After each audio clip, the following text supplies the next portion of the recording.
Chiediamo due cose, uno che riguarda il futuro di questo polo territoriale termomeccanico del settore veronese che occupa tra aziende interessate alle crisi e indotto circa 2.500 persone. Chiediamo che intervengano per stimolare la nascita di un sistema territoriale del termomeccanico dove possono arrivare finanziamenti e risorse per innovazione e ricerca, perché stiamo parlando di aziende che purtroppo in questi anni per la crisi e per debiti finanziari non hanno investito su ricerca e innovazione.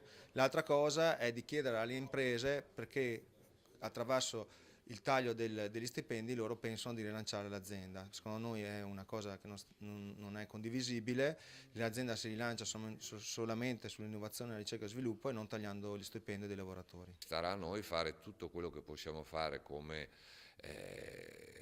rappresentanti delle regioni per sensibilizzare e non solo le tre realtà e magari provocare quel tavolo con Confindustria, che è quello che ci hanno chiesto, che fino adesso non ha voluto parlare.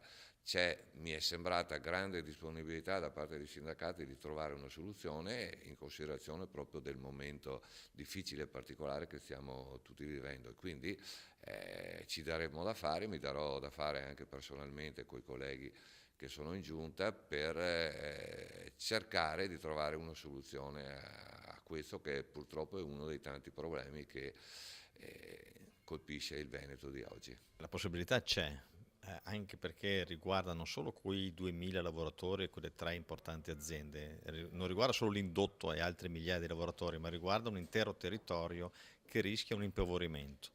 Allora bisogna affrontarlo, la Regione ha gli strumenti, pensiamo solo ai fondi europei sull'innovazione e la ricerca, pensiamo ai fondi regionali sugli stessi temi, pensiamo alla possibilità, anzi alla necessità di invitare le aziende ad aggregarsi, a trovare delle forme perché è una filiera, loro potrebbero mettersi assieme e potrebbero quindi assieme ridurre le spese, avere un'economia di scala, contrattare meglio con le banche e quindi evitare quei licenziamenti e quelle riduzioni fortissime di stipendio che non possono essere la soluzione in un paese civile. La situazione del termomeccanico veronese è preoccupante, bisogna passare dalle analisi alle proposte. Io penso che la Regione possa fare alcune cose.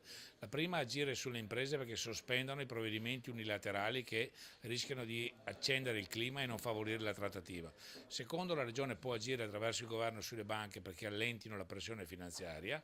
Terzo, può agire verso l'associazione degli industriali perché convinca l'impresa dei processi di aggregazione che utilizzino gli strumenti regionali disponibili, cioè la legge sulle aggregazioni e le reti innovative di impresa, per agganciare quella che può essere la ripresa economica attraverso anche gli investimenti della BCE.